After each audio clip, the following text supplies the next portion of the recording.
জাদুটোনা, কুফরি কালাম এগুলো আমাদের প্রত্যেকটা ঘরে ঘরে ছড়িয়ে পড়েছে। প্রতিটি ঘরে ঘরে দেখা যাচ্ছে মানুষ অসুস্থ হয়ে যাচ্ছে।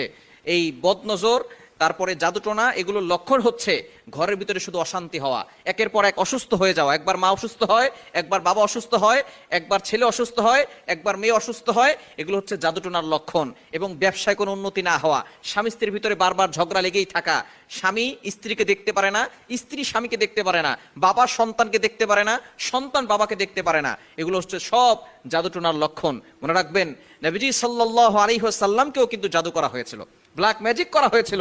নবীজি সাল্লাল্লাহু আলাইহি ওয়াসাল্লাম তিনি নিজেও বুঝতে পারেন না যে তাকে জাদু করা হয়েছিল।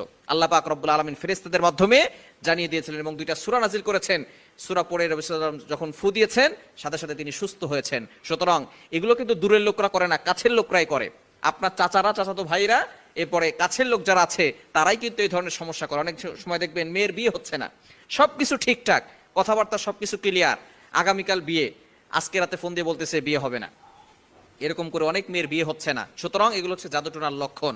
আপনি ঘরে বসেই জাদু নষ্ট করতে পারবেন, কোনো কবিরাজের কাছে যাওয়ার দরকার নাই। কবিরাজের কাছে গেলে যায়, আবার অনেকে ফোন দিয়ে বলে হুজুর আমাদেরকে একটু হাজিরা করে দেখেন। এগুলো কিচ্ছু করার দরকার নাই। যদি আপনি এই লক্ষণগুলো দেখেন, তাহলে আপনি ঘরে বসেই জাদু নষ্ট করতে পারবেন। কিভাবে করবেন আমি ভালো করে বলে দিচ্ছি। অজু করবেন, পবিত্র অবস্থায় আমলটি করতে হবে।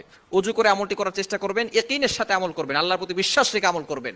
আপনি বড়ই গাছের 7টি পাতা নেবেন, বিসমিল্লাহ বলে 7টি পাতা ছিঁড়বেন এবং কচি পাতা নেওয়ার চেষ্টা করবেন। 7টি বড়ই গাছের পাতা নেবেন, নিয়ে এটাকে ভালো করে ধৌত করবেন।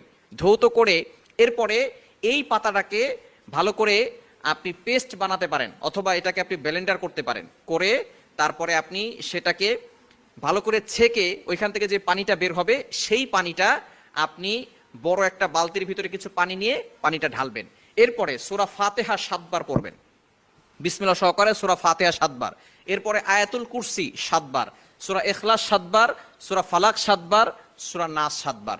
এটা পড়ে পানিতে ফু দিবেন। পানিতে ফু দিয়ে এরপর আপনি বিসমিল্লাহ বলে ওই পানিটা আপনার গায়ে, শরীরে সব জায়গায় ঢালবেন, অর্থাৎ আপনি গোসল করবেন। ইনশাআল্লাহ আপনার বদনজর দূর হবে।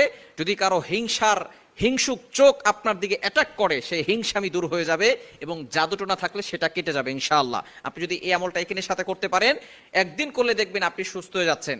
এভাবে টানা আপনি একদিন পর পর করতে পারেন। 3 বার আমল করলে ইনশাআল্লাহ আপনি সুস্থ হয়ে যাবেন। একবার করলেই, গোসল করলে আপনার বদনজর কেটে যাবে ইনশাআল্লাহ, এবং আপনার জাদুটোনা থাকলে সেটা কেটে যাবে। এরপরে নিয়মিত আপনি আমল করবেন, 5 ওয়াক্ত নামাজ পড়বেন, নামাজ মিস করা যাবে না। জাদু যদি কারো হয়ে থাকে, মনে রাখবেন নামাজ ছাড়া কোনো তাবিজে কাজ হবে না, কোনো তদবিরে কাজ হবে না। যদি আপনি নামাজ না পড়েন, কোনো কিছুতে কাজ হবে না, নামাজ পড়তে হবে। নবীজি সাল্লাল্লাহু আলাইহি ওয়াসাল্লাম বলেছেন, যদি আমলে কাজ করাতে চাও, দোয়া কবুল করাতে চাও, তাহলে অবশ্যই আল্লাহর ইবাদত করতে হবে। আপনি নামাজ না পড়ে কোনো আমলে কাজ হবে না। 1 নাম্বার হচ্ছে নামাজ পড়তে হবে, মাস্ট বি।